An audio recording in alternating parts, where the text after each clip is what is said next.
Jai Sita-Ram. Ramaya Ramabhadraya Ramachandraya Vedase Raghunathaya Nathaya Sitayah Pataye Namaha. This is the recap of Bala Khand. Bala Khand consists of 77 different chapters, and these 77 chapters are divided into multiple topics. The first 4 chapters we studied how Valmiki composed Ramayana. So Narada Muni arrives at Valmiki's ashrama and Brahma asks Valmiki to compose the Ramayana. Valmiki composes Ramayana, and the 4th chapter is one of the pivotal chapters. We learned multiple important things in this chapter. Number 1, that this particular epic was named as Ramayana, Sitaya Charitam Mahat and Paulistya Vadam. All rasas starting with Shringara rasa are mentioned in this epic. There are 24,000 verses, 500 chapters, and the people of Ayodhya felt as if the events of the past were happening right in front of them. So this is an experience that we can immerse ourselves in. Rama himself asks Kusha and Lava to come to his palace and sing Ramayana. And Rama's first instruction is that we listen to Valmiki Ramayana. And he himself says that this epic is wonderful even for him. It is beneficial even for him. Then we get to see the next section. What is it? The story of the birth of Lord Rama. In the birth of Lord Rama, we first see the description, we first see the layout. Who is Dashratha? Who are the ministers? Who are the priests? What are their qualifications? What are the qualifications of the Ayodhya Vasis? Because if the Supreme Lord himself has to be in a particular place, that place has to be very wonderful indeed. And we see how despite so many opulences in his kingdom, Dashratha wanted Rama to be his son. We get to see how sage Rishishringa arrives in Ayodhya and how he conducts the Ashwamedha Yagna and the Putrishti Yagna. At that time, the Devatas ask Vishnu to protect them from the tyranny of Ravana, and the Lord promises that he is going to be born as the 4 sons of King Dashratha. And in the 18th chapter of Bala Khand, we get to see how the Lord and his 3 brothers were born. And 11 days after their birth, Vasishta names the 4 brothers. At the end of that chapter itself, we will see the arrival of Visvamitra, which brings us to the next section, the killing of Tataka. The killing of Tataka and protection of the yagna of sage Visvamitra, this is a very important section. We get to see how Dashratha at first tries to prevent Rama from going with sage Visvamitra. Then Vasishta helps him make this decision. Visvamitra takes Rama and Lakshmana along with him, and he gives them multiple mantras to protect them from fatigue and tiredness and hunger and so on and so forth. Lord Rama kills Tataka, a Yakshini, under the guidance of sage Visvamitra, who wanted to protect cows and brahmanas and establish Varnashrama Dharma. And then the next day, he receives celestial weapons from sage Visvamitra at the behest of the Devatas. They then go to Siddhashrama, and on that route, sage Visvamitra regales a lot of very beautiful stories, especially about the arrival of Lord Vamanadev. And in Siddhashrama, Lord Rama and Lakshmana protect the sacrifice of the sages, and they defeat Subahu, Maricha, and their vast retinue as well. Then we get to see the next stage of Bala Khand, and that is the journey to Mithila. Sages of Sage Visvamitra's ashrama mentioned that King Janaka of Mithila was conducting a bow sacrifice, and to witness that sacrifice, Rama and Lakshmana were also invited. And on the way, Sage Vishwamitra regales stories of his ancestry about Brahmadatta and the 100 daughters of King Kushanabha, then the descent of Mother Ganga, the birth of Lord Kartikeya, the sacrifice of King Sagara, Amshuman's quest, Bhagirath's penance, descent of Ganga, churning of the ocean, the birth of the Maruts, and then finally we get to see Rama, Lakshmana, Vishwamitra, and many sages at the outskirts of Mithila, wherein they meet Ahalya and her husband Gautama Muni. Rama sees Ahalya, and the curse of invisibility that was left to her by her husband was all gone. As soon as Rama sees her, she is visible to this entire world, and she's glowing with fire because she chanted the name of Rama for thousands of years. She meditated upon him for thousands of years, and that's the effect. Then they go off to Mithila. Janaka gives them a very warm welcome. Shatananda, the son of Ahalya and Gautama Muni, describes how sage Visvamitra became Brahmarishi from a Kshatriya king. So, as a Kshatriya king, he faced Vasishta in battle because he wanted Vasishta's Kamadenu, or the wish fulfilling cow.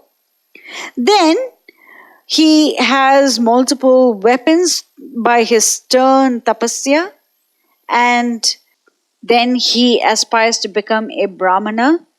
But that is not a very easy journey.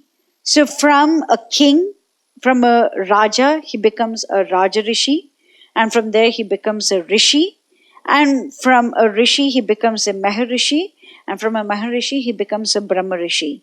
And in the meanwhile, he has multiple adventures with Trishanku, the Chandala, then Sunashepa, then Menaka, then Rambha, and then finally Vasishta himself agrees and he becomes a Brahmarishi. And over the course of thousands and thousands of years of meditation, he comes to the Brahmarishi platform from a Raja platform or a Kshatriya platform. Then in the 66th chapter of Bala Khand, we get to see how Mother Sita was born, or at least how did she appear in the family of King Janaka.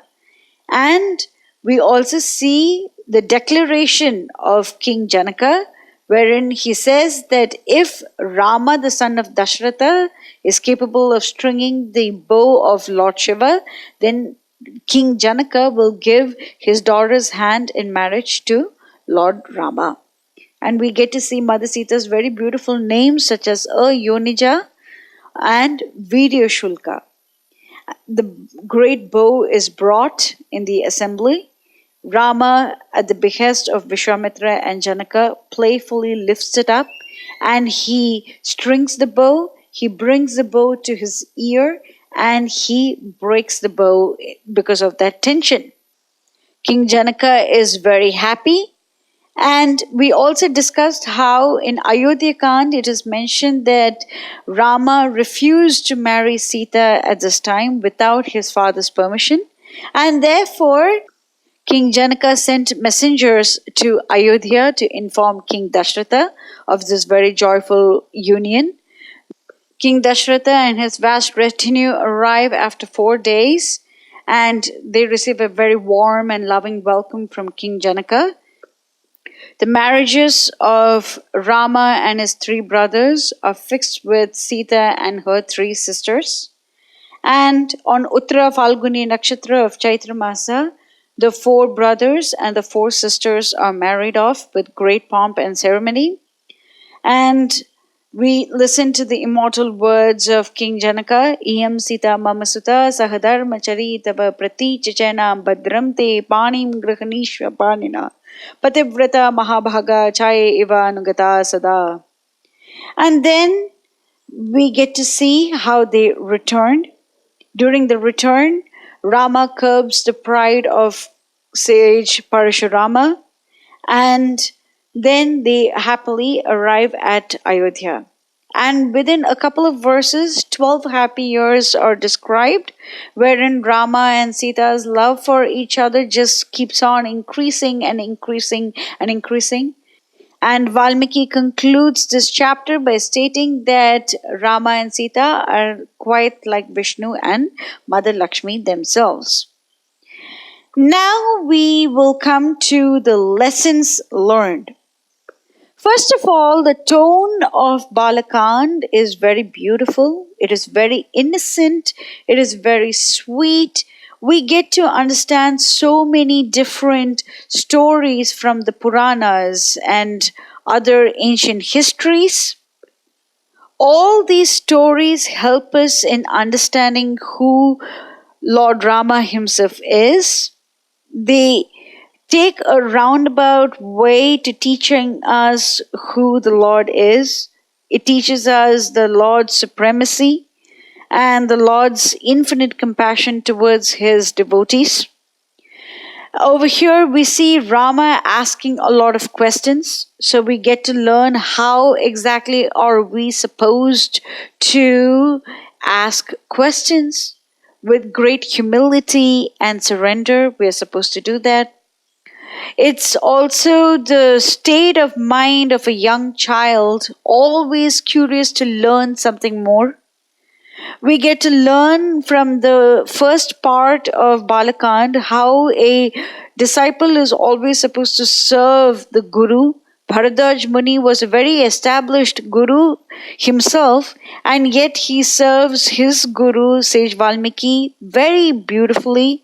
We get to see that.